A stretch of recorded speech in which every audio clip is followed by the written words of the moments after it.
Obsessed with sounds on the track. What is good, YouTube? This is OWS The King for OWS The King Gaming, your hub for casual gaming. And we're back. We're back with another ranking.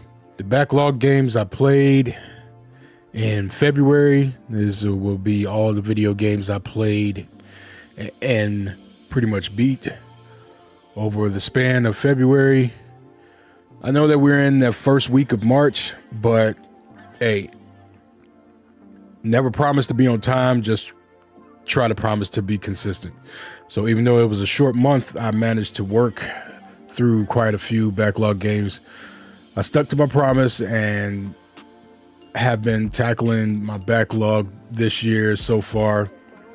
Finally dove into some of those titles I've been putting off for a while.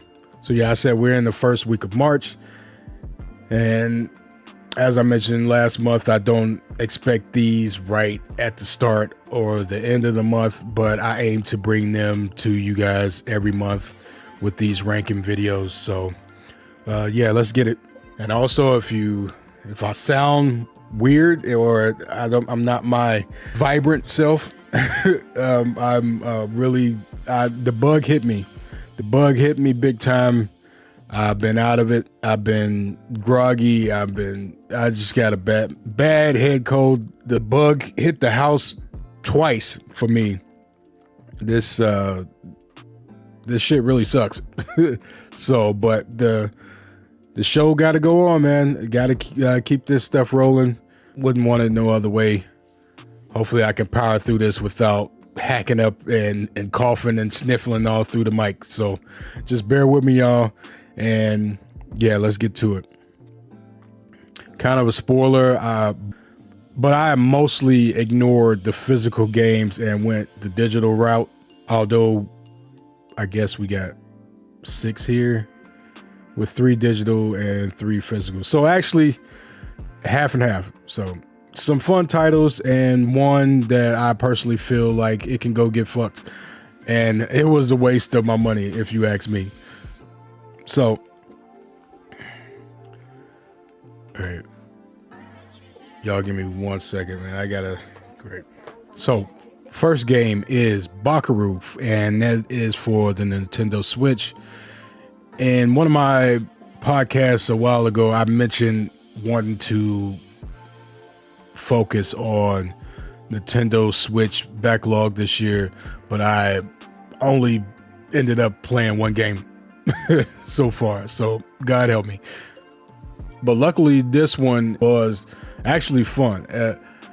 Bakeru is basically a Japanese version of Super Mario 3D, and yes, I know Mario was created by the Japanese, but he's basically based on an Italian character.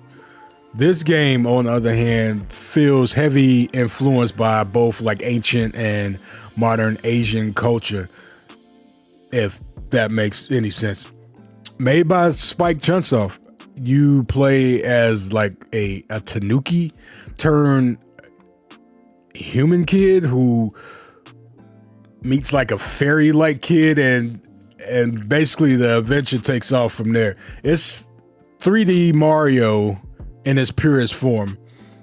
Very collectathon heavy, big on color, and honestly one of the best looking games I played on the Switch so far.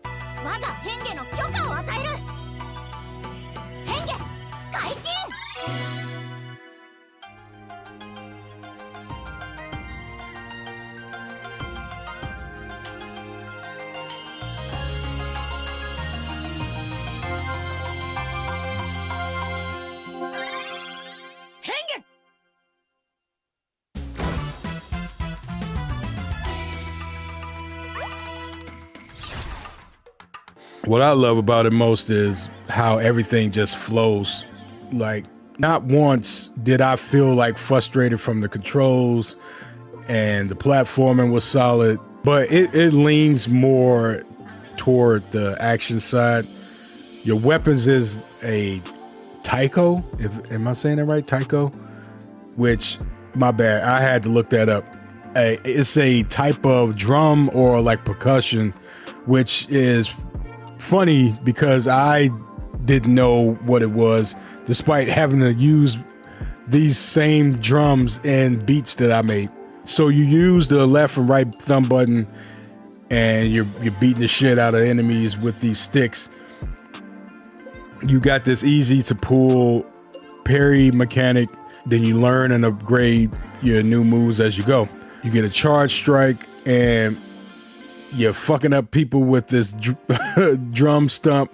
It's all creative, but like I said, it's very fluid and pretty much easy to do.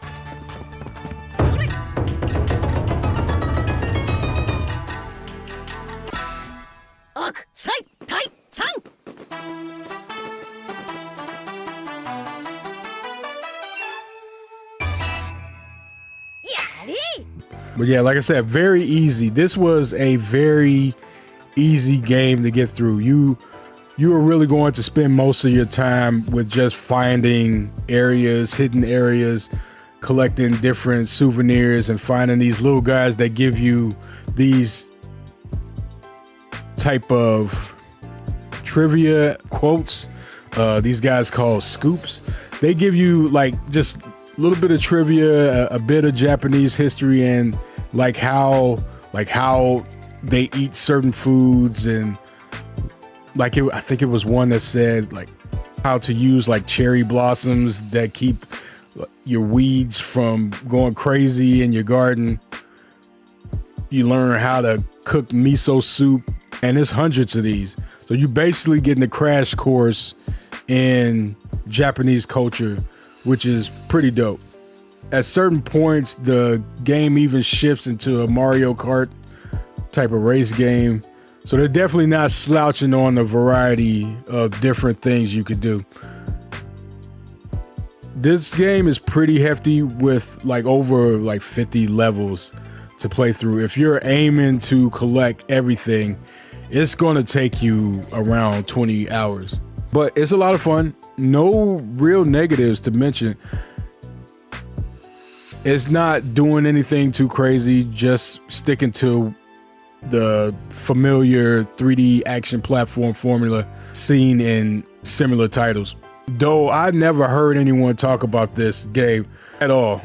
I picked it up from PlayAsia last year, and I'm not sure if it ever had a American release. I guess if you want to make out the difficulty as a negative, I guess I couldn't argue with that, but for me, it was just right. I don't always want my platformers to give me such grief. Just a cool ass game with good music. It's colorful, it's fun, trying to collect all the trivias and find all the hidden areas is worth the playthrough. Seriously, look out for this one. If you're trying to look for legit single player games to play on the Nintendo Switch, I've give this one a solid B. So we're going B for Bakeru for the Nintendo Switch. All right.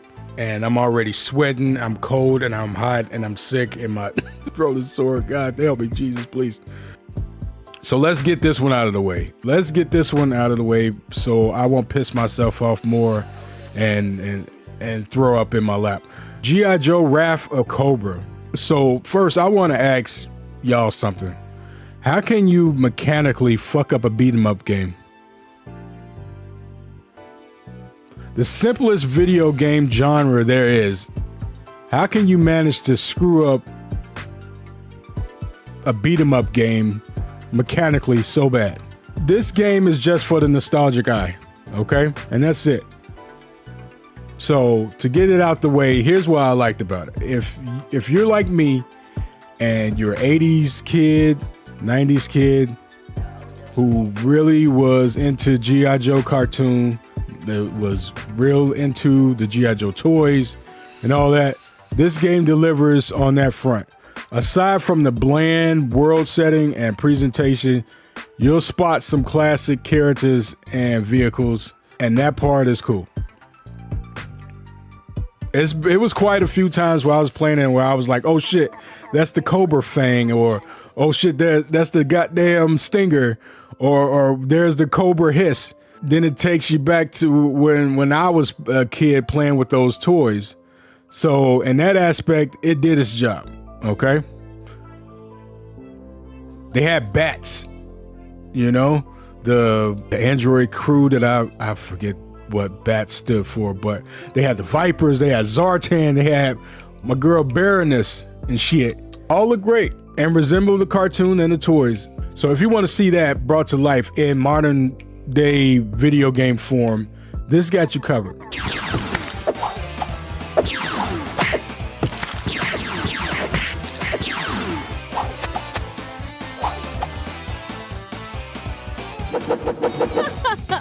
But fuck me, that's where the fun goes out the window, because mechanically this is one of the worst games I played in a natural minute. Hit detection, god awful. Don't try to play with nobody but Snake Eyes, because if you do play with like Roadblock and Scarlet, you're gonna whiff your attacks 60% of the time. Snake Eyes only lessens the percentage a little bit because his sword has range, but it's half the time. Majority of the fights got you on top of an enemy in order to get them, unless you pick up a weapon and shoot the motherfuckers in the face. Attack wise, you got a normal strike, a charge button, a jump kick, and a special. That's it. And you would think your charge would do more damage than your strike, but it doesn't inflict any more damage than a strike does. It's unbalanced. It's almost like they didn't take that into effect, so what's the point of even having it? So Snake Eyes has this special move where your dog appears and runs around biting the enemies, right? For about maybe 20, 30 seconds. And then out of nowhere, he starts acting weird, like running into the invisible wall, like he's trying to lead the screen. It's like the devs was like too lazy to make him just disappear. He reappeared on its own. Why did you just have him disappear? So you just end up watching him running in place until you catch up. It's strange. No license, G.I. Joe music nowhere. Not even the G.I. Joe theme song from the show.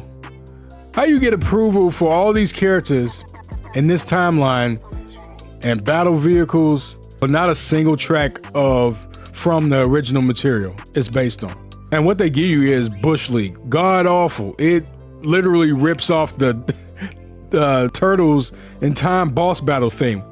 Listen to it.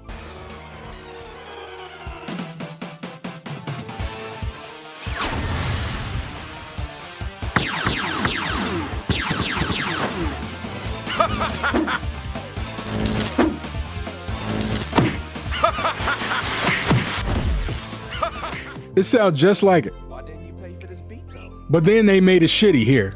Someone don't know how to edit loops and tracks well, because many of the stages here, you'll be hearing music and then at the end it stops for a few minutes just so it can loop back. That's terrible. Explain how lower enemies are tougher than the bosses, because that was the main issue here. I would go through a long ass level. They would throw all types of enemies and robots and shit that were just basically hit sponges. They would be the problem because they would come out in drones. They wouldn't let up, and you don't have a lot of lives to do this. So you got to make sure you don't make it all the way to the end of the level before you get to the boss, because you'll die and they'll send you all the way back. And that's the challenge. That is the challenge. It's a challenge in itself, because you get 3 lives and that's it. They don't give you more lives for picking up these floppy disks. We'll talk about more of that later. You don't get an extra life from beating a level. You don't get a life from a random box you open. So you left with what you got per level. So now you got to cheat the system and go to the next level, close the game out, and then come back in that level with 3 lives, because they didn't balance that shit out, and they didn't figure out that it was a glitch. This game is horrible, man. So you collect these floppy disks and it gives you a certain amount of currency, which I'm like, okay, bet, cool. You don't have to come out of your pocket to buy shit, but majority of the stuff that you get in the store does nothing. And by the time you get enough to buy it, the game is over. See, they want you to play again, but I made up my mind at level 3 that this game can go get fucked. It's not good, guys. So like I said, the bosses were terrible. Some I just kept on hitting and they did nothing back. Destro had no special attack. He didn't have nothing. Just a punch and a jump. Major Blood was shooting at the floor of all things. This game is on goofy boat. Then you get to the last level where you can't do that 3 lives glitch that I was doing. And that's when the game decides to really just throw everything at you. Then you get to the end and Cobra Commander has 3 different forms. If you don't have more than 2 lives left at this boss, you will die. And you have to go way back at the end. This is NES hard, my dude. NES hard. But without the fun factor. And I doubt they did this intentionally. It's just goofy. It's goofy as hell. I hate this game. I hate this game because it could have been at least enjoyable, even if it was if some of the ideas didn't work out, you know? But you could tell they slopped this shit together. The fucking thing crashed on me twice. How a Martin Retro 16-bit beat 'em up crashes? They made Baronet thicker than a Snicker, so kudos for that. But the rest of the game could go to hell. I'm giving this a D. And the only reason why I'm not giving it an F is that the characters, enemies, and vehicles were put together in the right way. That's where all the budget was at, guys. Boring as hell. Never in life will I play this game again. Bought it for $20 on PlayStation Store, and I feel like I was extorted. It's a D. And they gave you about 3 nothing burger cutscenes in the game that the voices felt like some random dickhead was just phoning in to work. And the audio producers didn't know shit about sound design. The levels sounded so, like majority of it sound like peaked and distorted, but they're also being like low. If that makes any sense, it's crazy. It's so bad. Come on, kids. Cobra is taking over. We have to get out of here. Uh-oh. Who was that? A police officer. He said we had to leave. I didn't know if I should go with him. Don't do what the police say. Cobra's in charge now. Look at me. I'm the police now. It's so bad. Terrible game. One of the worst games I played in the past few years. G.I. Joe Wrath of Cobra gets a D. Next game I played was The Lake. And I played that on the PlayStation 5. And this is probably the first time I played a game like this. Next to maybe like The Long Hike. Y'all remember that? You kids, y'all call it cozy games. And that's what this was. It's a chill ass game where you just deliver mail. So this chick, Meredith, and she's coming back to her old hometown. She's helping her father deliver mail while he's on vacation. So you do this for like 2 weeks. And it's a standard, I guess not real life, but it was very work sim. It's standard real life, honestly, like back when I was single and no kids, just go to work, go home, and do it all over again. By now, if you never played this game, you might think that it sounds boring as hell. And yeah, if it was just going from place to place, that probably would be true. But you start running into people that you used to be like close with, like this friend you had a falling out with. Some people like close to you died, which opens up a situation where that can like impact the game ending It's also a bit of a dating sim vibe to it, but we'll get into that in a minute. When you get into different social interactions, you get some choices that affect stuff. Some sets up like side missions where like you can watch a old lady's cats, or you can help a guy work on his crops. Then you have a few relationship options that you can explore and shit.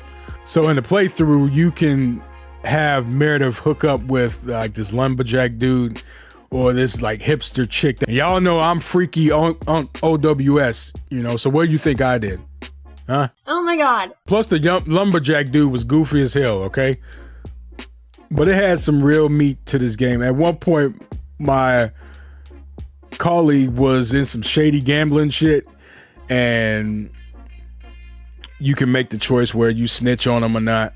You meet up with like some time wasters, and they offer you some weed and shit, and you can you can drink and smoke with them and stuff at this like cabin lodge. If not anything, it kept me engaged for the whole 4-hour campaign. And it's a part at the end where it's not supposed to be funny, but it really is. Given the choice that you make, you can really friend zone the shit out of somebody, and it's after they tell you like everything, like they throw themselves out there. If I haven't posted the rest of this gameplay, I will. I've posted like the first hour or so far on the channel,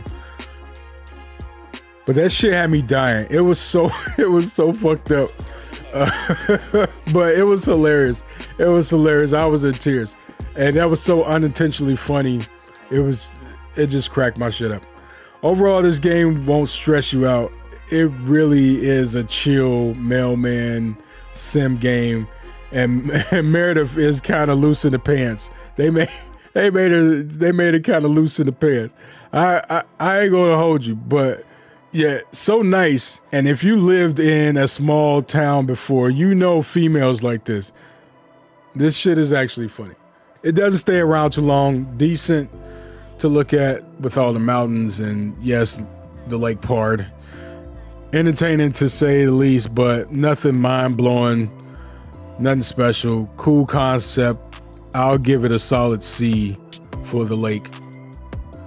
All right, so C for the lake. All right, and if I had to say so, the lake was a digital purchase that I ended up picking up in the beginning of January when the PlayStation had that big sale.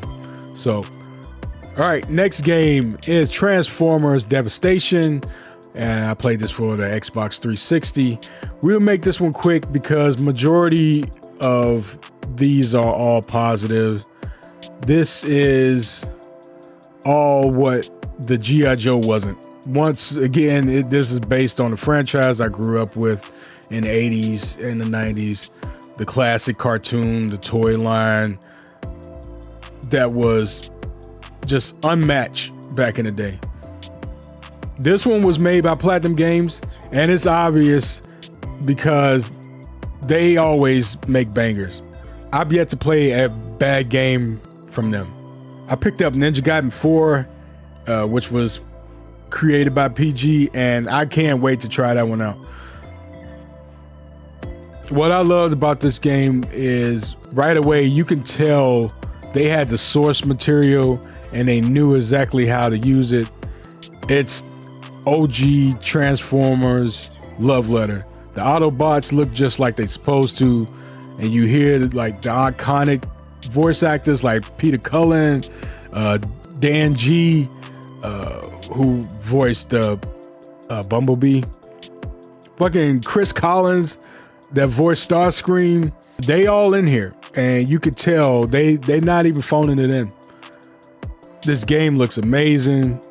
Beyond the world that they're in, Autobots and Decepticons have so much like character with the shell-shaded bright colors, accurate height, like just like the cartoon. Optimus Prime towers over characters like Bumblebee, Wheeljack, or Soundwave, while massive characters like Shockwave, Devastator, they pretty much like loom over him, and the game like captures that perfectly. 3D hack and slash that sometimes switches to like third person shooter. You can transform into your auto counterparts, and it turns into a side scrolling racer at some point. You can also transform to pull off different moves and charge up supers.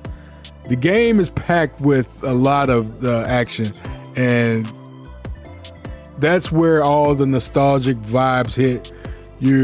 One moment you're battling the lower tier enemy like ground soldiers and seekers and the insecticons, and then the next you taking on Devastator and Bone Crusher.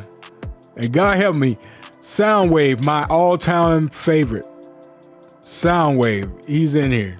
The upgrade system it takes a little bit to get used to, but once you learn how to mix and match weapons, sort of like a crafting system, like to build your strong melee weapon or your gun, and figure out which Autobot works for what weapon, you'll be good to go. Once you figure all that out, the system is called like tech. Lets you like enhance your shield, amp up like your attacks. So you go to like this main hub where you can tune all that stuff. We discussed how bad the stock music was in G.I. Joe, especially since it didn't include any original tracks from the 80s cartoon.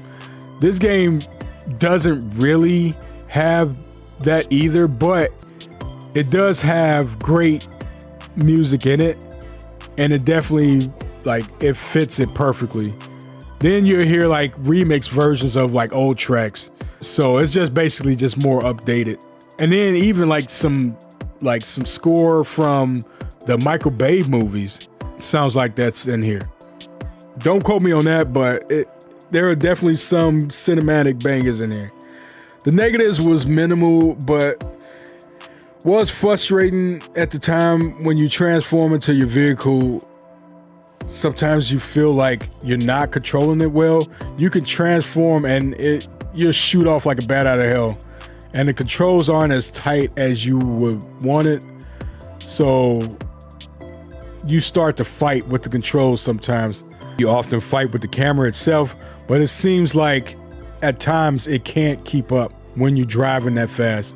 Sometimes transforming from car to bot is not as smooth as you want it.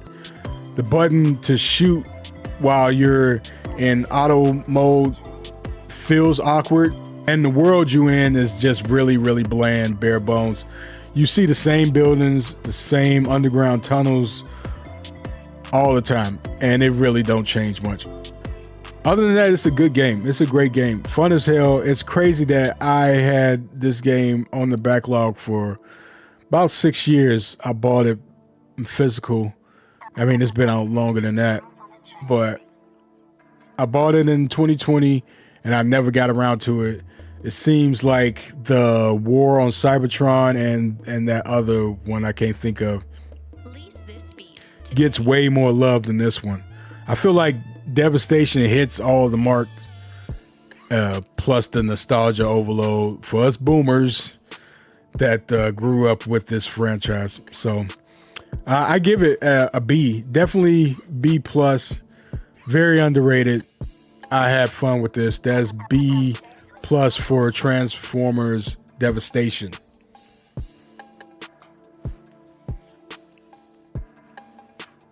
The killer is dead. Is that the dude I just fucked up? I can't see. It's so goddamn dark. That was delayed. My guy looked like Black Kano, Jax, and Black Kingpin from the Daredevil. So that was the dude that pimp slapped. The chick that got pimp slapped, but they never alluded to that we knew her. For the Xbox 360, I'm almost finished with this one, but I wanted to put this one in here anyway. Killer is Dead is a hack and slash, crazy, bloody action game where you are this like hitman that takes on jobs through separate episodes, all while you're learning about your bloodlust condition. You basically a vampire, but as the game goes, you were learning how you was like basically turned into one and how you trying to fight off that blood cravings, like I said. If I could compare this to anything, it would be a Suda 51 game through and through. From the visuals to the real bloody action, sexy ass females, characters, over the top bosses. It's not actually under the Suda 51 umbrella, but I'm pretty sure he was involved as a writer or a producer in this game. If you played No More Heroes, Lollipop Chainsaw, Killer 7, you know exactly what to expect here so far as visuals. Lots of blood, lots of off-putting art styles, which is you either love it or hate it. The action feels good. You got to get a hang of the parries and the dodge mechanics, where if you whiff somebody's attack, it triggers into like this sequence that you can like unload on your enemies. There's also this super blood move where pressing the right thumb button and the analog stick can like execute a quick like one hit kill that you can chain them into multiple head counts and limbs, decapitations if you have multiple enemies in the area. Excuse me, I gotta drink some more of the tea. Jesus Christ. They also got this crazy like dating sim mini game where you meet up with females, you gotta keep staring at them while they talk. And then when they look away, you can check out the booty and the tatas, and this will like jack up your meter. It's like this meter in your brain that goes to the top. If you win, you can go on like extra second dates with these ladies. Then you got like a store hub where you can buy them shit like flowers and diamond necklaces.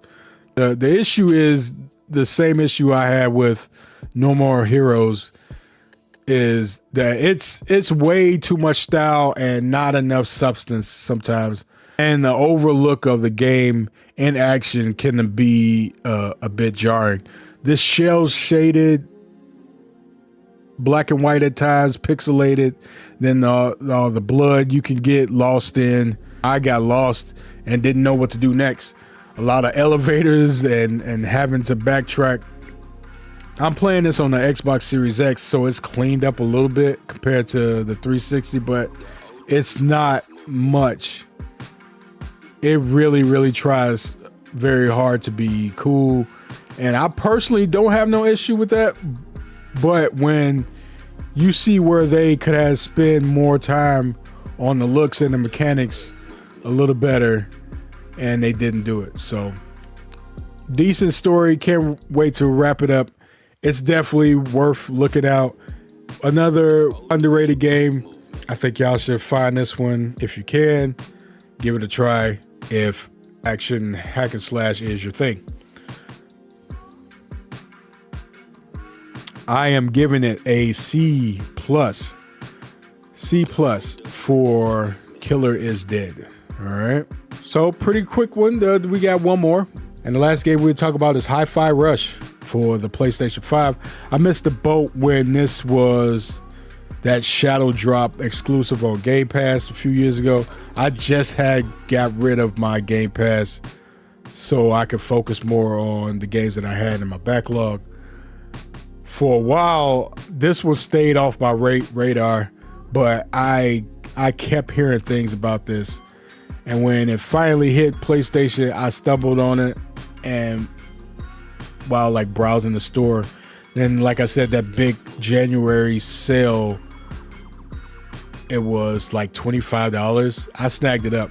This is an action game, another hack and slash, quite the trend this month, I've noticed.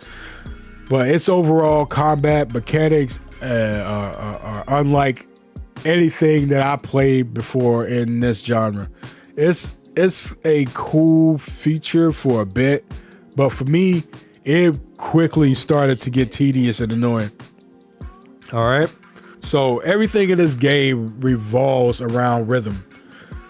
You given a beat, you have to sync your attacks into this cadence for better combos and higher rankings, but it doesn't stop there. You know, the mechanic is integrated into the enemies you face.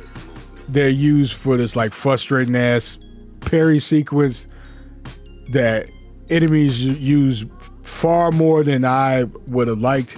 And you got to keep on repeating this till you get it right. The rhythm elements even extend to like unlocking the areas and opening boxes. While I get the novelty of it, I'm ready to move on. I was ready to move on like really, really quick. But pulling it off on the first try feels great. But I've often felt like my controller needed some recalibration to properly sync certain moves throughout the game.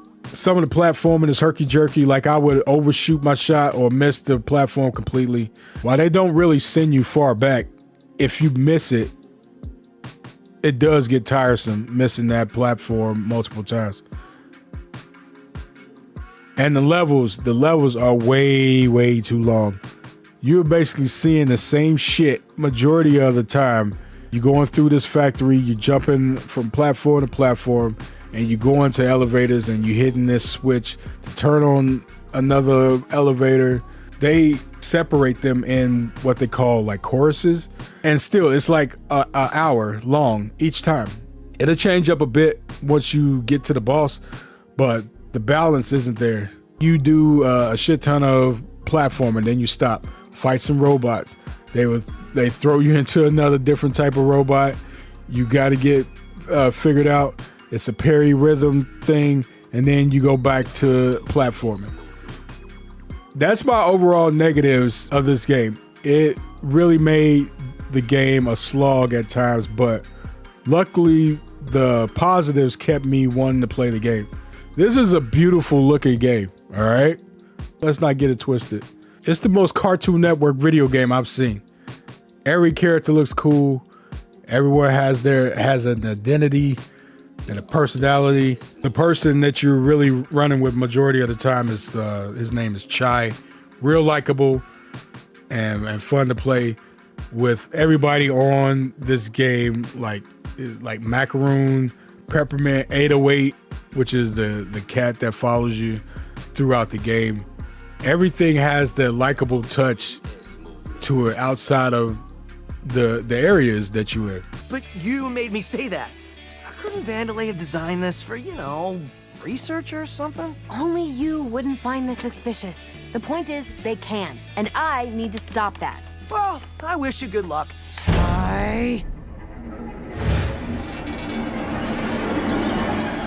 But I have no idea how to get off this island and feel a little responsible for messing things up. Great. But even with that, you are going around and you can like interact with robots and they banter and they have like the back and forth with each other and themselves, which is very funny. This game really has a low-key nod to Seinfeld. If you find it, like the factory itself is called like Vandalay Machines or something like that. Vandalay Productions, which is that fake job that George Costanza used to say he worked at. And then it's this hidden robot that you find, and he does like monologues like that librarian guy from back from like the first season of Seinfeld that was like taking his job like way too seriously. It's the same guy. It's the same guy, but it's a robot. So pretty funny. I'll outright bust out laughing at some parts, like during like this one boss fight. You doing this standoff thing where you got to do these fucking parry sequences again. But Chai was told by Mac and them that like, you need to talk this person down. Talk him down. He starts talking them down and instantly says some goofy shit and pisses them off. This was like generally funny. So what does it look like? That I just want to talk? I think all my defenses did my talking for me. All I heard was a lot of meh. Mr. Chai, do not escalate. You are such an idiot. Oh, this is bad. Try to talk her down. We saw you spying those Spectra files, so you know I wasn't lying. Assessing the problem is my job. I don't need you to tell me. Chai, don't attack her. Protect yourself. I know you're not like the others, Corsica. You can feel something's wrong. Chai, you are surprisingly convincing. De-escalating. I think we may have a chance. Or are you just too oblivious to figure that out? Oh, come on! And they was all in Chai's ear like, what the hell is your problem? Little funny beats like that make this game worth playing. They really make you care about these characters, and the bosses were dope, but there was just too much of this rhythm-based stuff for me. I didn't like it. The long level sections took me out of it. Upgrading your movesets and stats was pretty straightforward, but actually pulling off the moves was a whole different challenge. Maybe it's just me catching up with like age or whatever. My reflexes aren't what they used to since I'm in my early 40s. The story is what shines here, the visuals that like sometimes lean into like anime inspired, modern like Ghibli vibe to it, and even pivot to like classic Disney cartoons look. It all blends together and it looks really, really beautiful. And the ending was honestly like, it was the fucking titties. It was pretty dope. I gotta give it a C+. A C, I gotta give it a C, quite possibly a C+. I really got tired of the rhythm-based stuff real quick, very, very quick in the game. And it's integrated in everything. And it was too much for my taste. The levels just drag way too much, and the platformer pissed me off at times. Great story, top-notch characters, fighting while annoying when it comes to the parrying system, and the rhythm sequence was fun and satisfying when you pull off the moves when I was able to. But man, it was quite the chore. It's probably not a game I will go back to, but maybe when they drop a sequel, if they drop a sequel, I might check that one out. So Hi-Fi Rush gets a C. So yeah, and that was it. Really self pat on the back for really hitting these backlog games, really putting my focus into it. I've said that I was going to do that in January, and I've stuck to my promise, steered away from a lot of the sports games. But we still play sports games on here, but we really got to get into this backlog. We got so many more games to go through. As of right now, on my sick bed, I have been playing finally, and we talked about this multiple times. We talked about this over a year ago.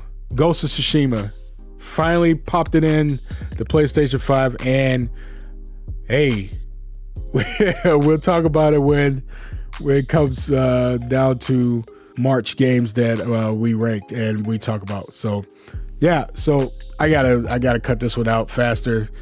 I was on struggle bus just doing this alone, and I'm hoping to get some of this edited before I pass the F out. So all right, y'all, I'm OWS The King for OWS The King Gaming, your hub for casual gaming. What games did you play on your backlog this past month? And yeah, tell me what games I should be looking out for, and what did you feel about some of the games that I talked about? Have you played these games? What you thought about it? Have you tried them? Have you not? Have you not heard of them? Let me know what you think in the comment section. Love the engagement. Love the conversation. Make sure y'all playing your games. Chill out. Be safe out there. Peace.